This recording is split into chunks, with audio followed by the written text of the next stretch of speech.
Hello Dolly Lovelies and lovers of dolls. This here's a follow-up video from my little storeroom tour that I gave, and it is going to be a little tutorial to show how I made these fun little packaging for the Rainbow High makeup brushes so that they wouldn't get lost everywhere. Like, just look at them, aren't those just so cute? So I actually got one more set of brushes here that I hadn't packaged up yet, and let's get them into a little box. So you're going to need scissors and some like wide clear packing tape, and salvage some of the plastic off of one of your dollies that you've unboxed, and then some kind of cardboard that you want to use for your backing. Like, I chose this one out of my recycling because it had pretty patterns on this side, then like the shiny on this side, and I thought that the double-sided look would be really cool for what I wanted it for. So basically you're going to cut like a little rectangle out of the cardboard and make it a little bit longer than what you need for the brushes so that you'll be able to fold under the end side to lap over on the front. And then you're going to want a piece of the plastic that fits to that square, but you want it significantly longer because you're going to need to fold it up over the top. Now, looking at the side here for one that I've already done, you can see there's kind of 2 points where I folded. There's the initial fold for this little spot across the top that the brushes are going to poke through. Then there's sort of the curved fold under the bottom that makes the bottom of it. So I've done that here, where I've gotten this nice little flat strip that's folded that'll make the holes to poke the brushes through, and then this part that's going to curve underneath the bottom, sort of like this. Got it? Now, I suppose I forgot to mention this for the supplies earlier, but you will need something to poke through the cardboard because the Rainbow High brushes are very like soft and gummy, and they are not going to have the strength to push through that cardboard themselves.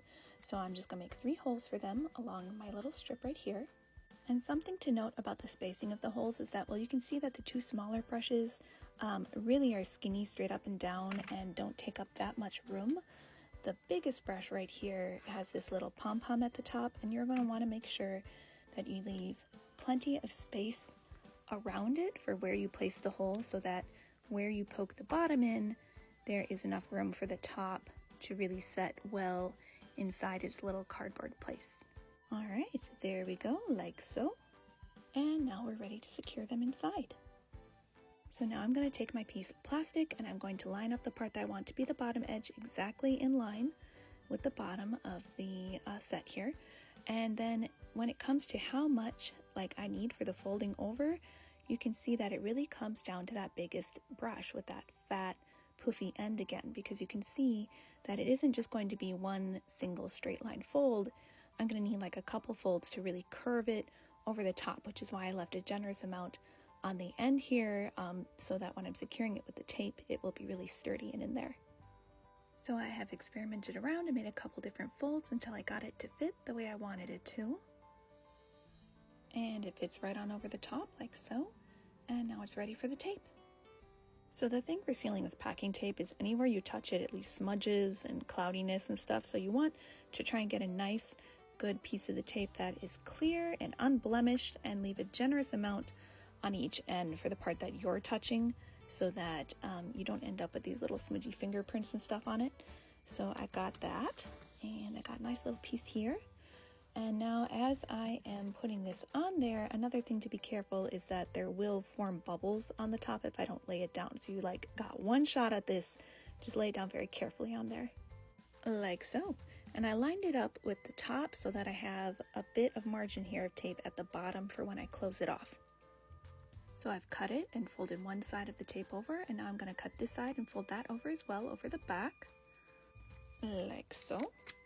And as you can see, then that overlaps with that part that overlapped on the top of the clear plastic, so that that really secures it to the cardboard.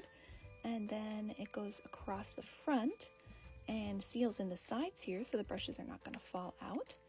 And now on the bottom, I'm just going to fold everything in. There we go. Fold it over and under, and now it is well taped in there, and ta-da! I have an adorable little brush set.